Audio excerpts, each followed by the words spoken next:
onshore development, as well as, the offshore development that, could come at any time. Right now there's a moratorium back in effect, but if that gets lifted at any time, they could try to, put a whole bunch more platforms out there.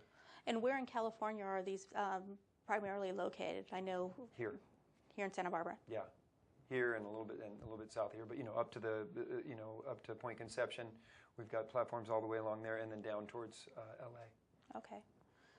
Yeah, and Point Conception has always been, my family dealt with the LNG plant, getting the LNG plant shut down many years ago.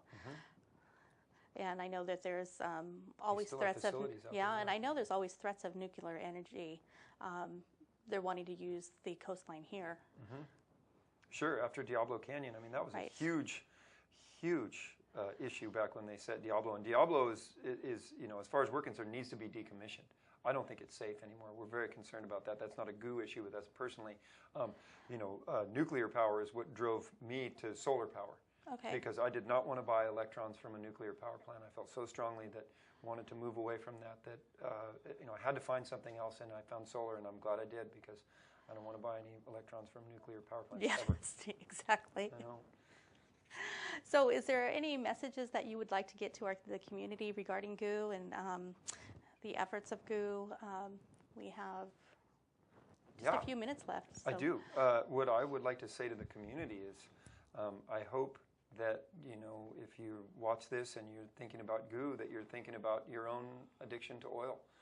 We're all oil addicts. Everybody in this society is addicted to oil, and we need to admit that and admit that we want to change and start to change. And until we do that, we're stuck.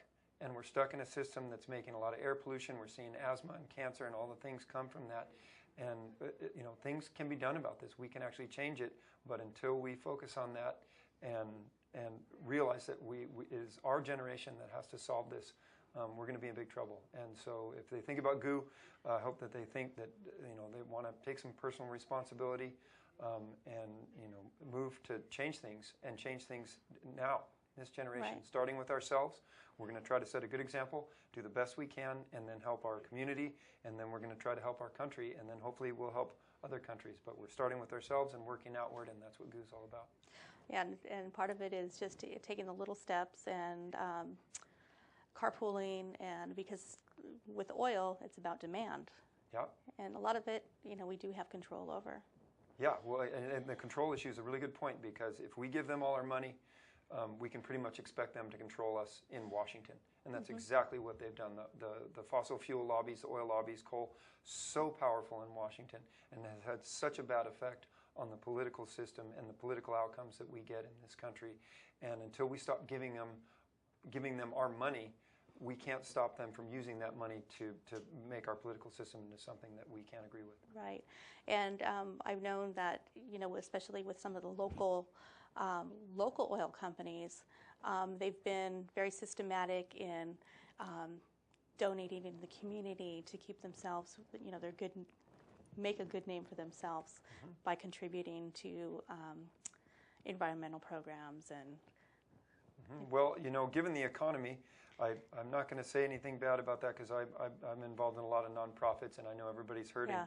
But it would be nice to live in a world where nonprofits could be very selective about the money that they took, and could turn down that kind of money. But until then, you just got to take it for what it is, I guess. And since you are a nonprofit, how is GOO funded? Almost exclusively by private individual donations. Do you have any fundraising events that we should know about, or any collaborative efforts in the community that you're doing for fundraising? We just had a fundraiser this spring where we kind of announced the rollout of the Petroleum Addiction Rehabilitation Therapy Program. We're going to be doing a series of screenings of films about the environmental issues, but primarily fossil fuels, fossil fuel production, pollution, and addiction. Hopefully that will be a way for people to come learn about what we're doing and learn about what's going on and why they should be involved. So in the community, where is it that these films are going to be played, and so we can actually let our community know here? Well, the last one was at the Libero, and we'll probably have more at the Libero and maybe also at the Faulkner Gallery. And we'll be announcing those on our website coming up in the months to come, and especially after the recent good news about the case in Central America in the Amazon.